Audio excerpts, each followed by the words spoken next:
Here we go. Oh, fuck. The little camera turn. That's okay. Let's just restart it. No, it's fine. We got a little Blink-182 here. What went wrong to start off the show, folks? What went wrong? Cosmo. This is my first guest I've ever had. This is my best friend that I grew up with. His name is Jake. He's the fucking man. I'll be honest, I can't even fucking lie. This dude is the fucking man. I've been through so much shit with him, from mooning cars, to TPing houses, to just sleeping over at his house. I fucking love this guy. And I can't even lie. Thank you. I know, I'm over-exaggerating a bit. I wouldn't know Blink-182 if it wasn't for Cosmo. That is true. I did introduce this man to Blink-182. We're going to get this show started off with reasons why I drank. We got fucked up tonight. Just talk about that. Like, it was a great night. We didn't even plan on it. We went bowling. You invited me out. I invited Cosmo to come bowling with my family. I don't think that he... Growing up, I mean, my family was not very big into drinking. Now that my brother and I are now of drinking age...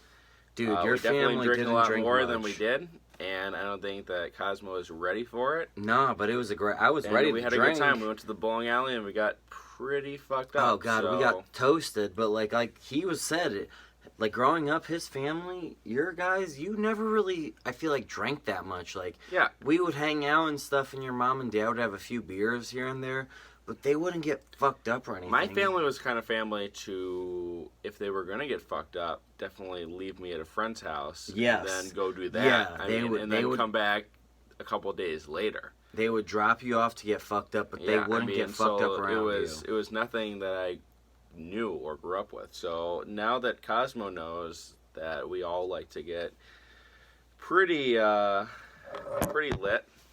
Yeah, we got fucked up. We turned the camera a bit. It's not a big deal. Yeah. No, we got fucked up tonight. I'll be honest. Like, I was surprised. We went out for Mexican. Then we went out to the local Dave and B's bar. Dude, we got toasted. I was surprised. Like, at the fucking bowling alley, yeah, we had some, we drank some pitchers of beer together. But then once we went to the fucking Mexican restaurant to eat, all the pitchers of margaritas that came by, we were drinking. And then we stopped out at the David B's, like you said. We did. And before you knew it, we were fucking toasted cheese, folks. Let me tell you what. Yeah, I know I'm flipping the camera right now, but we were fucked up. I remember having probably 7 drinks or 8 drinks going to David B's going, holy shit, this is going to be a good night. It already is a good night. It can only get better. Yeah, so... This is the reasons why I drank. We're going to talk about my 3-day bender in Milwaukee. So Jake here, he lived in Milwaukee for a year when he was working for this corporation. And, when he was there, I went and visited him for a 3-day stretch. I came to his apartment, and I hung out with him for 3 days. And, it was literally one of the most fun 3-day stretches I've ever had. I know that sounds terribly grammatic. It's horrible, but it was so much fucking fun. Like, we got so fucked up all 3 days. It was Summerfest in Milwaukee, and if in case you don't know, Milwaukee Summerfest is like, a concert festival. And if you're ever in Milwaukee in late June, early July, you're one of the greatest places you could ever be for a summer. Because you have Summerfest, which is just a 2-week tell them all about concert, and it's so much fun. And I mean, you hear so much good music, and a lot of it's 100% free. But an option you have is to get pretty fucked up for Summerfest, and that's what we did every day we were there. We got fucking toasted cheese. I bought a $10 ticket to enter every time into the concert. It was like a concert festival, so there was mostly some shitty music acts going on, but there was also at the same time some big music acts that you could pay real money for to go to a concert. But I was just there for the entertainment, the carnival food, the bullshit that all came along with going to this Summerfest. So it was, to me, one of the most fun times I've ever had. Yeah. And I was most looking forward to Ludacris Sunday night. And that was the fun thing because I wasn't even planning on staying there for 3 nights, but when I found out Ludacris was going to be there, I stayed an extra night just to hang out with my guy and see Ludacris. Yeah, I mean, there really was no other option than to just stay and get fucked up. I mean, we had the watermelon going. We cut open a watermelon, put a bunch of vodka in it, and some juice, and made a whole jungle juice out of watermelon. Dude, that watermelon jungle juice, I don't even know what you want to call it, but that shit was fucking off the chain. Ernie, I think he's the one who was the mastermind behind it, but like, bro, I've had a lot of different watermelon concoctions with booze in it, but I think that was the most like actual respectable, tasteful watermelon booze Yeah. I've ever had. Like, I mean, I'm impressed with his artwork. honestly, it was refreshing. Yeah, so we had that. And then we drank a shit ton, and then we drank went a we drank shit ton. way too much. Dude, remember when I fell down the stairs and I bruised my whole body? Yeah. I wasn't even going to bring that up, but dude, I remember I was like, hey guys, watch this, and I tried to butt grind down that, like, railing of stairs. It's not Tony Hawk Pro Skater 3. Oh, it's definitely not Tony Hawk Pro Skater 3, because I ate shit so hard. But bruised up my whole back. But we had a really good time at Summerfest. Well worth it, dude. That Ludacris concert was one of the most fun times I've ever had. And, I mean... He sang Blueberry Yum Yum. He sang Yeah by... Remember when he said, yeah, let's get this party started? And he pulled off Yeah by Usher because he just did his verse. That shit was fucking dope. He did Roll Out. He did Beautiful Girls All Over the World in the Carry On. I don't even remember the song. You remember what I'm talking about? Oh, I know exactly what you're talking about. Yeah, he did so many good songs. Like, that was well worth staying the extra day and driving home in the morning, like, fucking hungover as Yeah, shit. and to stay the extra day, Scott called his boss and told his boss that he had his car towed in Milwaukee. Yeah. And was not able to stay. I told my boss I got my car towed in order to stay another day. That was well worth it. Yeah, it was crazy. But Ludacris was off the chain, unreal, and was a great reason why we drank. Yeah, Ludacris is always a reason why I drink. I mean, he's an on the low rapper that people don't really respect because, like, they think of Lil Wayne, they think of Wiz, they think of a ton of other people, but no one ever thinks of, like, Ludacris as one of their top 5 or, like, even top 3 favorite rappers. But in my book, like, Ludacris is a number 1 rapper, even though he doesn't get the recognition that, he deserves. I know that might sound crazy to you, Jake, but in my mind, Ludacris is a number 1 rapper. Yeah, no, I love Ludacris. I mean, I'm not gonna put him up there with Lil Wayne, who I'm gonna, shout out Wheezy. Everyone loves Wheezy F Baby. I love Wheezy F That's Baby, cool. No one's gonna deny that. I'm not gonna say that Ludacris is gonna touch Wheezy, but Ludacris, definitely is worth staying for. Agreed. And I do want to shout out, when we were there, we drank a lot of Spotted Cow, so... The Spotted Cow beer was on the low one of my favorite parts about Milwaukee. Like, if you're ever in Wisconsin, shout it out. If you're ever in Wisconsin, definitely pick up, a 24-pack of Spotted Cow or anything New Glarus and drive it back to your friends. I don't think it's totally legal, but... No, it'd be well worth it. It's that definitely beer well worth is great. it. Your friends will be really happy if you do it. Alright, so this last part of reasons why I drank, I'm here with my homeboy Jake. I'm gonna get on a rant here. The other night at work, these fucking bitches stiffed me. And getting stiffed is part of, the server life. Like, you don't expect it, but it's part of the gig. It happens. But these 3 fucking bitches, these fucking 3 cunts, I know, I'm using the C word, cunts. They fucking were old enough to know better. How old were they? They were probably about 20 years old, 3 white girls, and I'm going to get specific. I'm using demographics. And these fucking 3 white girls, probably all lesbians, these rug munchers. And no, I don't care if you're a rug muncher. I don't care if you're a straight girl. I don't care. I'm just going to fucking call you out. These fucking rug munchers stiffed my ass. It was a fucking 1850 bill. And yeah, I should probably get over it. It happens. But I was fucking irritated. I had a horrible day at work.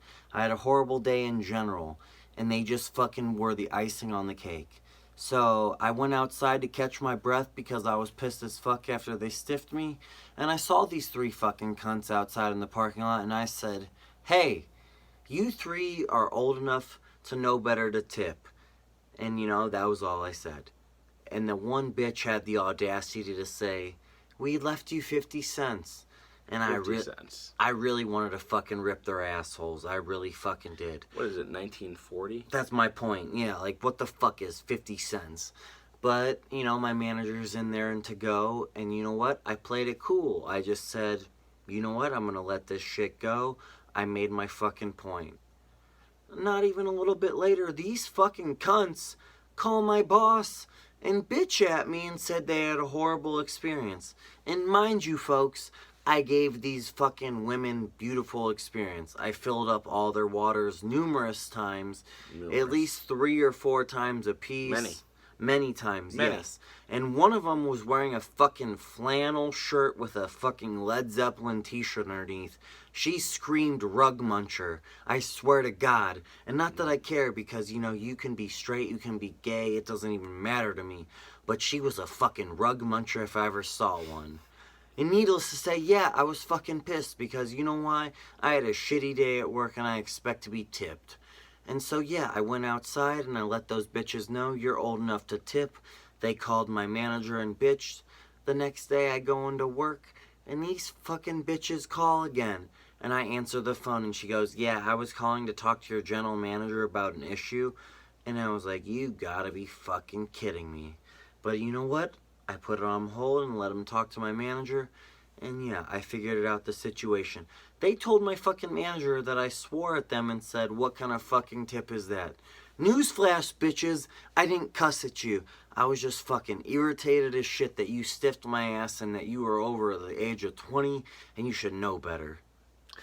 I have a couple comments to make. Make them, Jake. Is that okay? Please make them, because I'm honestly irritated as fuck. I want to start out by saying that I think you should be irritated because Thank you. If you're going to go out to eat and you're going to go out somewhere where you have a server that's going to wait on you, then you have made a social contract to tip them. And I will say that. I mean, if you can't afford or if you don't want to tip, even if your service is bad, which I'm not saying Cosmo gave bad service, but you made a social contract that you're going to tip, and you're going to tip at least like 15%. I mean, that's pretty fucking low. But 15% is definitely fucking low. But if you're gonna tip, I mean, at the bare minimum, 15%. So moving on from there, I just want to say that when Cosmo says, a bunch of rug munchers and cunts, he's just talking about nice ladies. I don't care. Like, I'll be honest. I love people for who they are. If you want to be lesbian, that's fine. I'm only using these derogatory phrases because I'm pissed off. Just trying to get a point across. I don't care. Like, if you want to eat some pussy and you're a girl, that's fine. I don't give a shit. But who doesn't I'm who doesn't like doing that? I love eating pussy. But I'm calling you a rug muncher because I'm fucking irritated that you stiffed my ass. And I know what 3 girls you are. If you ever come into Chili's again in Fairlawn, I'm gonna fucking rip your asshole apart and tell you to get the fuck out of my restaurant. Just gotta be honest. Yeah, he's gotta be honest there. I definitely agree with that. I mean, I wouldn't serve them again. No fucking way. I'm not serving those cunts. I wouldn't serve them either. But, moving on, I mean, definitely, you gotta tip at least 15-20%. Appreciate the backup. I was a server once, so, I mean, it really sucks when someone doesn't, tip you. Agreed. It's fucking the horriblest. It's the worst. It's unfucking believable. If you work in the service industry and your job depends on tips, I fucking salute you because it's bullshit. My paychecks are $0. So yeah, if anyone who ever gets served by me, please fucking tip me accordingly because I don't get fucking paychecks. My paychecks are $0. Therefore, I don't make anything unless it's because of your tips. Thank you. That's all I have to say. And I couldn't agree more. What song you want to hear on the way out? Oh, something by Blink-182, I think. Oh, good choice, Jake. I'm looking. Thank you, Cosmo. Oh, God, what are we going to hear? Hopefully something good. I know, I picked my Scott's playlist. I just want to say that today is December 22nd. We're recording this on December 22nd. Not sure when this will come out. No, it's gonna come out tonight. Come out tonight. but the Browns will win on Christmas Eve. I'm with Jake. The Browns are going to get fucking at least one win. One win in 2017. It is harder to go 0-16 than it is 16-0, right? I would think so. Thank fucking God I'm not the only one that thinks this. And I would think if you can't manage to win more than 3 games in 2 years, that you get fucking fired as a head coach. I have to fucking agree with you. Hugh Jackson, hit the fucking bricks. Hugh Jackson, come out saying you're gonna jump in Lake Erie if you don't go better than 115, and then really you don't, man. Maybe you should take a fucking swim. This is Reasons Why I Drink. I'm Cosmo. This is my first guest, Jake. I'm so glad to have you all on the Bud Light Futon. Have a great night. The Bud Light Futon. This song is Kaleidoscope by Blink-182. I hope you enjoy. Have a great night, folks. Have a good one.